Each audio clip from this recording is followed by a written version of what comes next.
yow yaa jël année bi correctionné ko ba 32 yàlla bëri na sutura non macha allah vraiment il fait de très très belles analyses yow moom soppee Ousmane nga Ousmane foog mu xam ne dëgg-dëgg am na soppe numéro 1 bu dëkk Thiès mu ngi tudd juriste Diouf ñu koy gërëm bu baax di ko sant ci analyse bu rafet bi Pape waaw discours Ousmane Sonko nga ma la waaw ak tàmbali bi loo jàpp ni moo taxoon mu doon waxee noonu naan dinaa la jox carton rouge ndax poña nga ma teg nga ma kii ndax sama nit la moo tax ba mënu woon ñàkk a bañ a nangu invitation bi di ko expliquer daal lu waral moom présence am wax ni oui premier ministre en tant que premier ministre lañ ma invité waaye xam ngeen ni du ma premier ministre Passy rek wala Fatick rek mais premier ministre Sénégal la donc su may wax pour Sénégal yëpp la waaw tàmbali bi noonu ci lay taayee noonu avant muy wax la mu jot a wax yëpp teg ko ci pour yow loolu yëpp ci forme bi lu mu ci jubloon. déedéet yow kay li nga ma war a njëkk a laaj. mooy Ousmane Sonko lu muy wut ci 70 heures journée culturelle et sportive. La vraie ba question war kaa tëjee waaw exactement. la vraie question mooy. oui intitulé bi newuñu la yow dañ la woo ci ay atelier de. dañ la c'est ça. woo ci Journée séminaire culturelle. dañ la woo journée culturelle et sportive. waaw ci ab lu commune ca premier ministre ministre def. wuti bay délivrer des messages. loolu nga ma war a njëkk a laaj. laaj naa la ko. xam nga. Ousmane Sonko. yàgg naa leen wax ne leen ni c'est quelqu'un qui saisit toutes les opportunités pour communiquer. Ousmane n'était pas obligé vraiment d'être à Passy. waaye. amul dara lu ko tënk ni dans le contenu et d'ailleurs même dans son discours da nga cee lire culture ak sportive maanaam Ousmane Sonko moom li mu demoon assister ji. ak li mu wax est-ce que jote naa ak la leen dajale. dana su ma ñëwee xam naa ne dinaa xaw a passé mais xam naa ne dinaa wax ak réew mi. mais parce que nag loolu la ci bëgg mooy loolu la ci objectif. bëgg. te usu. gis nga man li juriste jàpp sax ci ñoom Maïmouna Ndour Faye ak Cheikh Yérim man li ma xam ci Ousmane mooy ni bàyyiwu leen xel calculer wu leen parce que Cheikh Yérim yàgg naa wax Maïmouna Ndour yàgg naa wax keneen ak keneen yàgg naa wax mais Ousmane ñooñu du ñu ay alter ego wam bàyyiwu leen xel Ousmane xam nga kan mooy problème am. kan ay problème problème Ousmane xam nga kan la. kan problème Ousmane mooy askanu Sénégal ñi ko bëgg parce que booy xool Ousmane Sonko da nga koy jàng sociologiquement et puis psychologiquement nit ki Ousmane moom ci boppam képp koo xamante ne daanaka wóolu woon na ko taf na ko ci wetam jox na ko xolam xeexle na ko wala boo këcc na ko taf na ko ci wetam ñépp ou pratiquement la majorité dañ ko war ñépp ko war léegi yow su fekkee da nga nekk nit ñoo xamante ne saa yoo leen jëlee taf leen ci sa bopp parce que da ngay xam ne kon c'est une personne entière Ousmane nit la koo xamante ne ni mënul tricher boo ñàkkee bañ a mën a tricher nag dafay am benn jikko boo xam ne du nekk ci yow mooy doo hypocrite et puis on lit en toi comme dans un livre ouvert Ousmane nit la koo xam ne il a beaucoup été trahi dans sa trajectoire de vie surtout lié à la politique donc aujourd'hui nit la boo xam ne benn jafandu la am benn jafandukaay la am mooy wéeruwaayam c'est sa force te force boobu en aucun cas Ousmane Sonko du ko perdre muy askan wi ak ay militants am ak ay nit ñi ko bëgg donc moom buumu discussion buum bi ko lié ak ñooñu bëggul buum boobu dagg à n'importe quel moment quand il a commencé à sentir que et à voir que sa relation avec Diomaye est en train de virer vers autre chose que moom ni nga xam ne dëgg-dëgg moo taxoon amaana mu wóolu ko joxoñ ko sénégalais 54% votel ko ci li mu def xam nga lan la dafa génn wax une fois wax une deuxième fois gars yi bàyyiwuñu ko xel mais pour avoir la chaleur bi mu soxla et xam ne moom il est toujours le Ousmane Sonko aimé dafa dem ci ñi nga xamante ne wóor na ko ne ñii dañu koo bëgg te yàlla tax te lépp lu mu mënti waxit c'est-à-dire waaw la ci ñoom muy say militant daf leen dajale ci terrain bi waaw psychologiquement c'est comme ça qu'il fonctionne donc Ousmane trouve toujours le prétexte pour que buumu waxtaan bi mu séq ak ay militants mu bañ dakk te loolu mooy force politique dëgg politique bu àndut ak mbooloo àndut ak ay nit ñoo wóolu jarul politique Ousmane bu leen woowee ci terrain meeting mu ñëw toog wax leen li mu leen bëgg wax dénku leen lu mu leen bëgg dénk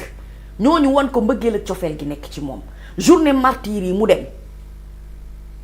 ci bu mu demee ci journée martyre yi itam li mu doon développé ci discours ak li mu doon jot a wax ba mu tuddee président Diomaye mu am nu ñu defee mu am nu mu leen rappeler alors ñooñu changé automatiquement doxalin le président de la République Bassirou Diomaye Diakhar Faye nous a fait un exercice qu'on fait depuis Mathusalem. C'était depuis la 5e République avec Charles de Gaulle. Le discours à la nation. Enjeu, perspective, projection, appel à l'unification. Depuis la 5e République. Donc, il est dans une posture républicaine. Mais je t'ai dit l'autre jour, dans le discours de Diomaye, il y a une forme de politisation. Je vais déglu, mais je vais déglu discours Macky Sall, discours Abdoulaye Wade, discours et en ça, je lui dis, où est la rupture dans la façon de procéder du président Bassirou Diomaye Diakhar Faye. Te ñom ñaar dafa am luñu len falé, luñu campagner, lu len askan wi yépp nangul moy né bu ñu ñëwé lépp lo xamantene injustice la, impunité la dañ koy régler. lépp loo xam ne sàcc la ak jël alalu jàmbur ci lu dëppoo loo xamante ne askan bee ko moom dañ koy naan roccet ci seen loxo delloo leen ko loolu la ñu politiqué Bassirou Diomaye Diakhar Faye taxaw ca kaw a kanam ca kaw oto ba yor bale kon yow li nga politiqué ba tax 54% votel la ko il faut yow non seulement nga bàyyi xel 54% ya la votel mais nga jéem a uti yeneen votants yoo xam ne dañuy adhérer ci sa concept te xam nga loolu la koy may constance. Est-ce que le président Bassirou Diomaye est constant dans ses gestes, dans sa façon de gouverner? Est-ce que sénégalais bi nga xamantene tay ji lolo taxone mu dem sanni ci carte mu ngi gis bopam ci li président Diomaye di doxal? Mais bon ñu né président de la République le li muy def exercice républicain da fay respecter à une certaine norme qu'on fait depuis la 5e République. Waye téréwul ci sa waxit yaa ngi def ay promesses mais promesses yoyu lan moy djublu way bi?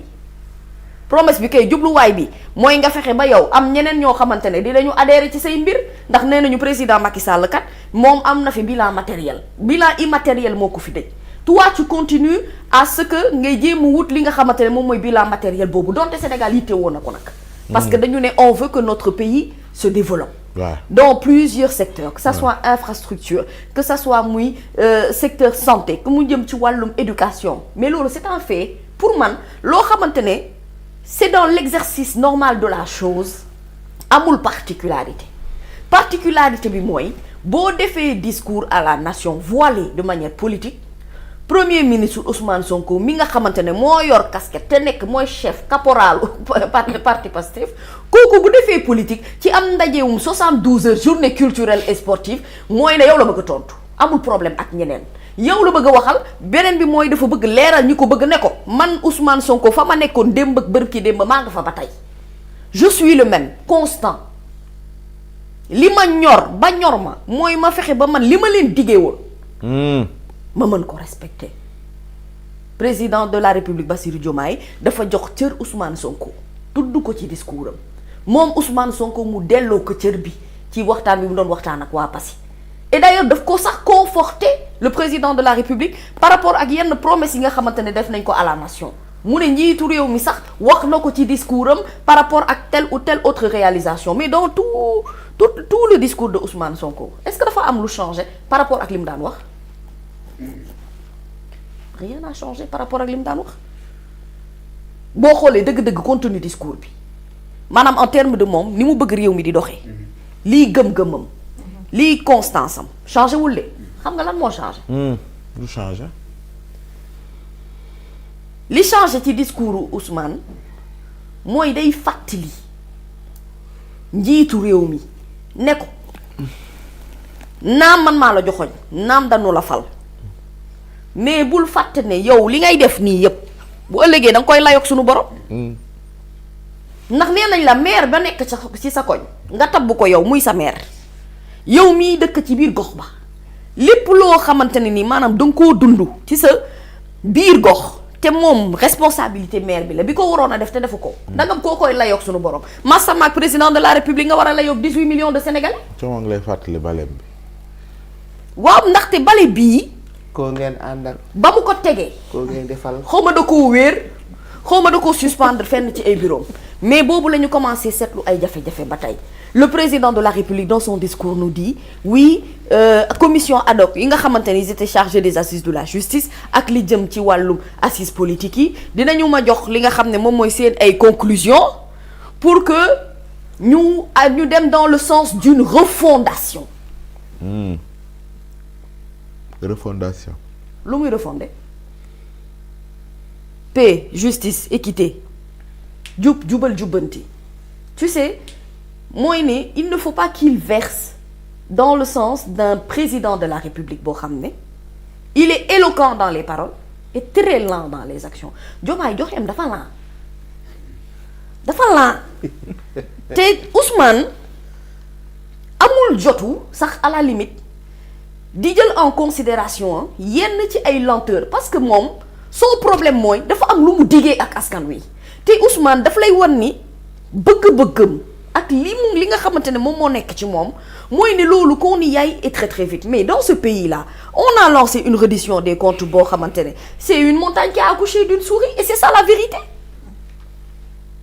aujourd'hui ñi doon jooy injustice démb ak bërki démb ñu ngi koy jooy ma ne dëkk bi metti na dëgg la naam mais ñoom li ñu ci liggéey en termes de gouvernement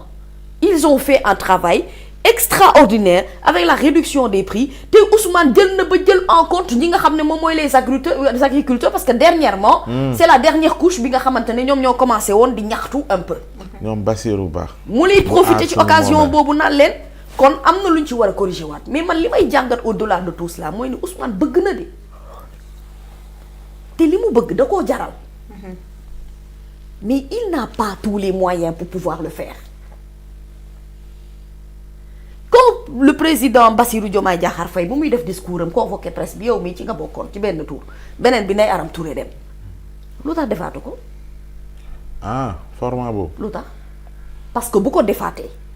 il sera obligé de parler sur ses rapports avec Ousmane Sonko il sera obligé de parler de son avenir politique il sera obligé de parler de sa coalition Diomaye boo xamante ne et le comportement du président Bassirou Diomaye Diakhar Faye qui semble-t-il a maintenant une nouvelle chargée de communication qui s'appelle Maïmouna Ndour Faye mooy chargée de com laa yaakaar di ndax Maïmouna ni ma ko déggee muy wax ni oui le président dafa soxla mu am beneen organisation pour que ñuy mën di relayer li nga xamante ne moom mooy liggéeyu Diomaye parce qu'on a l'impression que Pastef li ñuy gën a wane li ñuy gën a fësal mooy liggéeyu Ousmane Sonko waaw Ousmane Sonko xanaa du moom ak Diomaye ñoo ànd di liggéey mais Ousmane Sonko li muy def xanaa kon du Diomaye moom moo ko sant pour mu def ko moom mooy dicter la politique de la nation Ousmane Sonko day liggéey les recommandations yi nga xamante ne moom la ko le chef de l'État di jox nga ne léegi kon ñoom le réel problème mooy cette question baromètre de popularité Ousmane n'a jamais été au même niveau que les autres même ñi mu bokkal parti encore moins nag ñi nga xam ne ay adversaires politiques am il a toujours été supérieur en termes de baromètre de popularité te loolu du suba lay wàññeeku parce que yàlla mi ko jox rocceegu ko ci ay loxoom kon donte yow yaay président de la République wax dëgg yàlla bayre nag nit mën na see ñaan ko ab sëriñ jox la ay sunguf akub sangat yaa ngi dégg pour que yow sa tur gën a yokk mais bayre bi kenn mënta xeexal mooy bayre bi la yàlla jox bayre bu naturel bi nga sango bi nga xam ne yàlla sunu borom moo la ko jox boobu kenn mënut a xeex ak moom donc Maïmouna Ndour Faye sur cette question là et sur ce jeu là que moi je ne comprends pas ban rôle lay jouer exactement mooy ne na comprendre ne Diomaye leer na ko leer yàlla ni Ousmane nit ñi dañu koo bëgg nit ñi dañu koo topp te kàddoom daa am fu mu toll. Maintenant l'intelligence voudrait que même bu fekkee moom dafa am ay aspirations politiques et qu'il a besoin que li muy liggéey mu ne ñeneen di ko relayer mais à chaque fois que le président Diomaye Diakhar Faye a fait soit des discours éloquents bitim réew wala mu am ay actions yu mu liggéey dans le cadre du gouvernement lu yëpp di rafetlu mais tout le monde en a parlé ñëpp a ko rafetlu li indi kay Sénégal ñenn ñi xaw a dëddu tuuti Diomaye ndax dañoo gis ne ñoom ñaar kat image yu frère bi fi nga xamante ne moom lañ ñu doon wan image yu xarit bi nga xam ne moom lañ ñu doon wan dafa commencé am lu ci ñagas bu nekk ci diggante bi te dama ne la sénégalais de nature bëggul workat bëggul koo xamante ne wax dëgg yàlla da nga koy def da nga koy dig dara ba pare ngay wëlbatiku di doxalee neneen bëggul une certaine forme de diplomatie boobu Bassirou Diomaye am moom la Ousmane Sonko amut du tout te musu koo am. Ousmane n'a jamais changé bi mu nekkee ci politique di politique ba tey même caractère bi ngay gis même discours bi ngay gis même ligne directionnelle bi ngay gis il n'y a absolument rien bu changé ci li nga xam ne moom mooy doxali la loo tax mu ne leen man poste premier ministre tënkuma mooy ne bu la neexee suba jëlal mais du tere man je reste le Ousmane Sonko du peuple sénégalais parce que relation bi mu am ak peuple bi loolu ala mukk buggul mu daj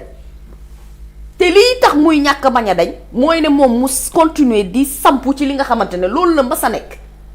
loolu la ñu ko xamee loolu la ko nit ñi nawee loolu la ko nit ñi bëggee les gens ne discutent pas de est-ce que Ousmane Sonko aujourd'hui forme bi muy waxee est-ce que ça dérange ça ne dérange que ceux ñi nga xamante ne li muy wax du seen intérêt bopp gënalu leen arrangé wu leen ñooñu ñoo bëggut Ousmane mooy nit politique boo xamante ne da nga koy bëgg ba doo ko gëme wala da nga koy bañ ba doo ko mën a supporter. moom il est dans les deux extrémités c'est pas l'homme boo xam ne tu es là tu te dis oui mais tu sais en fait c'est-à-dire bëgg naa lii ci moom mais lii dérangé na ma moom da koy bëgg wala da koy bañ. boole naan wala boole tuur. boole naan wala boole tuur. dem nga nag demu boole la wala ku ñu boole wala sàkku ñaan. non moom soxlawul muy boole kii que ce soit lan lay boole sax. bu boole dee am kay wax dëgg yàlla ki war a boole mooy ki jiite kooku moo war a daw boole bu dee am na moom amul lu muy boole mais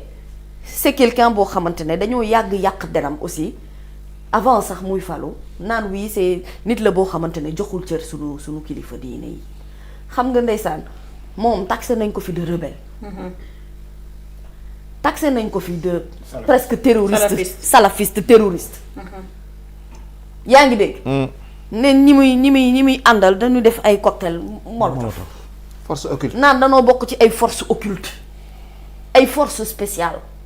Ousmane dem nañu ba ne oui moom nit la boo xamante ne bu ñëwee dafay jaxase diine gi c'est important que Ousmane fasse comprendre te xam naa ne kilifa yi sax xam nañu dëgg-dëgg ni moom nit ku amee diine ni moom nit ku jàngee ni moom nit koo xamante ne doo dox nii rek te amoo benn wéeruwaay ku la ne man damay roy ci yonent bi sallallahu alayhi wa sallam kooku mënoo ñàkk bañ a fonk ay nitu diine ak ay nitu kilifa. te kilifa yi sax xam nañ ko. bu baax a baax a baax a baax. demee ci sëñ Moustapha daf ko ñaanal ba noppi tàllal ko ay loxoom ne ko ñaanal ma. waaw. ndax xam nga lu tax. ku mel ni Ousmane Nabou dafa jar a ragal. souvent Nabou dañuy waxtaan mu ne ma gis nga nit koo xamante ne nii xolam dafa set. xolam dafa laab. waxuma sax ay waxu aaya ak tari alxuraan bi parce que loolu dëgg-dëgg nit mën na cee daanu sax bu la neexee mais ka cay daanu sax xëy na dafay daanu ndax kii dëgg-dëgg dafa fan Ousmane il est dans le fanatisme mais buñ dee raisonner rek tout simplement du jàng alxuraan bi ci boppam sax amaana ak di ko firi di ko tari mooy def particularité ndax Idrissa Seck moo ko jiitu ci loolu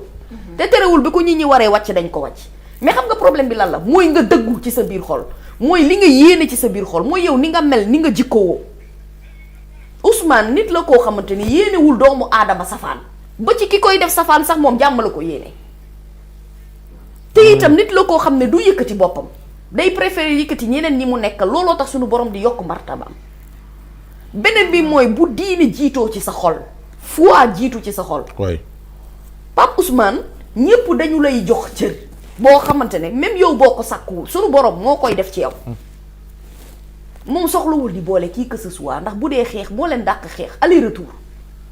bu dee technique politique moo leen ko gën a mën foofu bu dee jàngum alxuraan it gënu leen a yey téere problème bi nag mooy Sénégal nous ne sommes pas dans un état tout simplement islamique nous sommes dans un état république laïque boo xamante ne nii y a pas que les musulmans qui sont là et même la communauté chrétienne quand tu discutes avec eux am na ci ñenn bu ñu lay wax ci Ousmane Sonko yow. danga naan mais ñii en fait lan la ñu bëggee waa ji. te la vraie question de beaucoup de personnes mooy qui est Ousmane Sonko en vrai mënuñu ko natt mënuñu ko am benn carré boo xamante ne foofu la ñu ko mën a dugal parce que comprendre ñu ko te même ñun ñii di jàngat ci moom saa su ne suba bu ñu yeewoo dafa am lu bees lu ñuy jàng ci moom. muy ci jikko ak ci comportement. dafa def lu mu war a def rek bu demee Touba war na faa dem këram la bu demee Tiwaawan war na faa dem këram la bu demee ci Laayeen war na faa dem këram la bu demee ci église bi war na faa dem këram la. léegi nag homme politique bu nekk nag lenn nga war a def. mooy ne xam nga l'unité et la perfection n'appartient qu'à Dieu. Absolument. mais safal widaa gi nam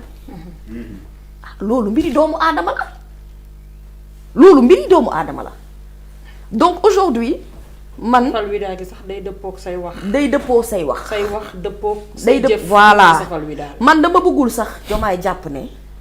sénégalais yi dañu koo bëggatul wala dañoo suur ci moom li mu war a jàpp ne mooy am na ci ñenn sénégalais ñoo xam ne ils sont en désaccord et en déphasage par rapport ak ni muy doxale te surtout sa victoire ne réside pas sur le fait que coûte que coûte mu ne dafaa bëgg a jubóole ñoo xamante ne nii yow ni ko Khadim Diop waxee sénégalais yi dañ leen a suur démb ak bërki démb même bu jamono doon dox tey ba suba yow ak ñoom ngeen ànd di collaborer xamal ne yow li sénégalais yi di jeex yow ci ngay bokk parce que kuy avancer di jëm kanam doo gestu li nekk ci sa ginnaaw. te ñoom ñi nga xamante ne yenn ci ay politique la nekk nañ suñu ginnaaw ba noppi on n'a pas besoin nag de remuer le couteau dans la plaie et encore une fois on rappelle au président de la République que notre plaie est toujours là aussi grande et aussi béante cette plaie là il va falloir qu'on la soigne avant de pouvoir avancer parce que li nekk ci kanamam nii dëgg la ay réalisation bëgg nañu dëkk bu rafet ndax saa yi ñu demee ci beneen dëkk seen nit ñi ñoo ñu raw lu bari ci wàllum évolution wàllum développement. On a envie que notre pays soit pareil mais notre pays a un problème beaucoup plus sérieux réew kenn mënu koo tabax ci njubla nga tàppale réew kenn mënu koo tabax ci loo xamante ne maslaxa boo xam ne xamoo fu mu yam réew kenn mënu koo tabax ci di jël ay sentiments yoo xam ne danga koy jël ak yow kenn ñawloowu la dañ la ne lii nga xam ne moo nu naqari ci sunu biir xol fajal ñu ko et puis justice oui d'accord je ne veux pas m'immiscer ci li nga xam ne moom la justice di def li ko président de la République Diomaye waxee waaye nag ñun tamit ci réew mi lañ nekk nag yàgg nañu fi nan waxante dëgg bu fekkente ne ñoom système bi fi nekk moo fi nekk ba tey te système bi fi nekk def nañu lu ne mënuñu koo changer wala boog moom le président de la République mënu ko changer mais na jox opportunité keneen ku ko mën ñu soppi système bi fi ne parce que tant que le système d'hier et d'avant-hier est toujours là on ne peut pas aller vers la reconstruction vers la réconciliation vers une refondation c'est une voie très difficile à trouver pour les Sénégalais. Merci beaucoup jërëjëf Adjaratou Mamy am na solo alors laata ñuy ñëw ci li xëti xëyee tey Ibou Sène mi nga xamante ne moom moo ñu teewaloon fële ca conférence de presse